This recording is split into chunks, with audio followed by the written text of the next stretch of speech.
Okay. Here is good.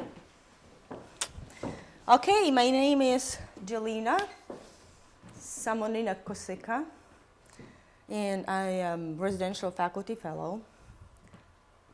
And I forgot what I'm going to tell today. Okay, so anyway, look at this background. I prepared it especially for today. I hope that you can actually read it. Who can read it? What is there? Love Chem, Brown UVA, right? Okay, then later you can ask me a question what it is. But now today I'm going to tell about chemistry of love. I assume that every one of you have their own definition of love, right? Because we are very different, but let's see what how the literature defines love. For example, Wiki says that love refers to a variety of different feelings, states, and attitudes that ranges from interpersonal affection, I love my mother, to pleasure, I love that meal, or something like that. Another definition that I could find was love is general expression of positive sentiment. And then there is another line of Shakespeare, and I'm really bad at Shakespeare, I'm not going to read it. you can just take time and read it, or we can just skip to the next level. But before we do that, love is also not only behavior, but it's also chemistry, and all our reactions and in love state is called by chemicals. And these chemicals mostly are responsible for our behavior. But today I forgot to mention that I'm going to talk about romantic love. I'm not going to talk about maternal love, because as research proved, romantic love is completely different. It's involving much more brain and activates a lot of different parts of brain than maternal love. So, next one. Chemistry. It's mostly 5, but there are more chemicals involved in this, but these are general, like the most important ones: serotonin, oxytocin, dopamine, phenylethylamine, and endorphins, my favorite actually. Okay, let's go to the next. Serotonin. You probably have heard of it, and this is very active and very important neurotransmitter. Excuse me. That actually is also used as an antidepressant. It's in a low concentration of it, it's responsible for aggression and also depression. High concentration of serotonin is responsible for good memories, for example. Okay, let's go to the next compound. The next one, phenylethylamine. So this is very interesting one. Also neurotransmitter, very small compound. And this compound is responsible for a high. Like we feel really good, someone smiled to us, and we feel like, oh, something is good happening. And it's endogenous, so we can find it in our body, but we also can deliver it from the outside. And Chris has chocolate in there, and a huge amount of this compound, phenylethylamine, is in chocolate. But you don't have to worry that by eating chocolate you'll have high, because you would have to eat really a lot of chocolate, right? So also chocolate, when you eat it, helps you to improve your mood, right? Whenever you broke up with boyfriend or with girlfriend, chocolate is actually a good thing just to eat, and let me help. Oh, okay. Yay, chocolate. Oh, thank you. Okay, so also this molecule is one of the precursor to the ecstasy and amphetamine. These kind of drugs that excites brain. Okay, next. Thank you. Dopamine, another neurotransmitter. So you can see that these are 3 molecules. They're very small, but they are very important. And this compound is responsible for emotions. So again, we feel good. This compound is responsible for euphoria. And now you can imagine these all 3 compounds, they all are affecting our brain, and we kind of, someone is in love. It's just happening like storm in the brain. It's actually very dangerous state for a brain. Okay, so the high concentration of dopamine leads to schizophrenia. Not all the time, but could. So also cocaine, if you use, don't do that, but if you use cocaine, it's actually, cocaine makes huge production of dopamine in your body. That's why whenever you withdraw cocaine, you feel dopamine decrease, and you feel really, really bad. Okay, next slide.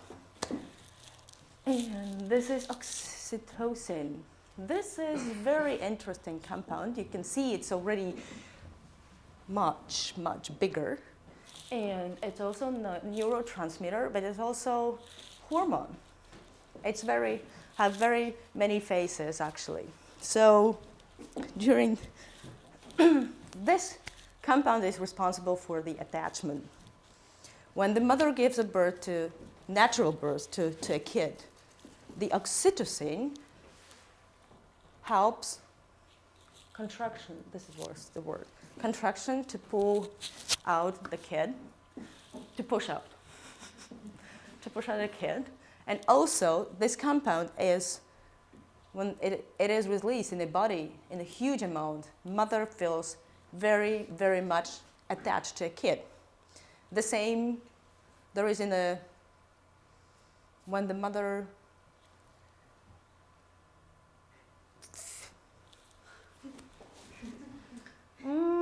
you see, is feeding a kid. Yes, breastfeeding. Sorry, a kid. Then also in a mother's milk there is oxytocin, and kid also, by having this oxytocin in his blood, getting it from his mother, can feel attachment to this person, to his mother. So this is very important compound. But also, this compound has a second phase. And the second phase is responsible for hate. Now you can, I don't know, in Europe there is an expression that there is only one step from love to hate. And this actually makes sense, because whenever you love someone, you feel very strong attached to this person. And if you're not getting something from this person, you still feel attachment to this person, but you have negative feeling. So you still are very attached to this person, but you hate it. So this compound's two-phase compound. And next, the last one, endorphins, the happy, happy compound. There are 16 different endorphins, and I'm going to talk about only one group of it, the one that makes us feel very nice and happy. But it's not like we feel happy all the time. We need to make our body to work for us, and our body to make sure that our body release the endorphin. How does it happen? So first thing, you can do sport. It was proved that it's enough only to walk a little bit faster than usually for 7 minutes, and you get an endorphin release in your body. So if you want to feel happy, just take a walk, 10-minute walk, and you'll be feeling a little bit nicer. If you want to feel even more happier, just go for a jogging. And I don't know if there is runners in between us. Someone? Okay. No? Okay. There is so-called runner's high. So whenever a runner is running, there is a moment that the runner is gonna to break because he's exhausted. His muscle just hurts and he's dehydrated. And then something is happening, just one flip. And the person has more energy and the runners is getting forward and running, and he's feeling happy. So the same thing happening there is Himalayas high also called, whenever people are climbing very high and they are not getting enough of oxygen, for example, or from the or they very exhausting. There are several cases that describe that suddenly Himalayas just would take his clothes off, take his mask off, and just run. It's another high that is getting just from the exhausted. And this is the Himalayas high. Okay, so this is again, you can read what is endorphin. Usually my students, they very often confuses this compound. So endorphin is painkiller, natural painkiller in our body. It's not excitement compound, it's painkiller, okay? Okay, and then, yeah, question? Is the same type of endorphin responsible for all of these activities? No, there are 16 different. So each one is for a different... So these are the all things that on here, you can refer them all into exercises, sport activities, right? Like exercises, excitement that can be from a sport, pain also. This is the pain killer, so it's being released when you are in pain.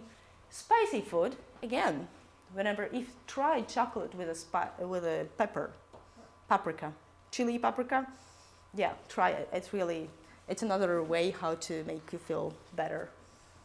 And sexual activity, again, you can call it a sport. And, well, I didn't say love. And sex is very, very exhausting for a body, right? Well. Okay, let's go to the next slide. And what about the expression, there is chemistry about us? Yes, there is. Without chemistry, there is nothing. So when you meet someone and you meet the right person, like my husband, right, you just know that it's the right person. How do you know that?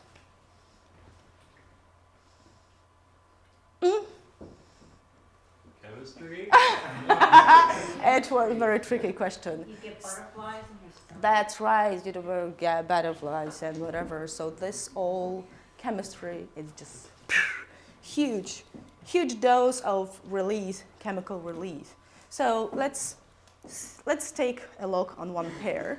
Two people are in love. In love, the beginning stage, right? They are in love. They would save all the world from all unhappiness that's happening in the world and so on, right? What happened when they broke up at this in love stage? So person are not getting these chemicals, and these old chemicals that I described before, they make you, if you don't get them, they make you feel very, very bad, right? So you try to see that person to feel what you felt before. And this is you get in swing of moods, because when you see this person, but you're not with that person, you just get in storm in your head, and then you don't see it. You're getting down with all your feelings. And again, chemistry. Next couple, they are in love, and everything went fine, and then honeymoon is over.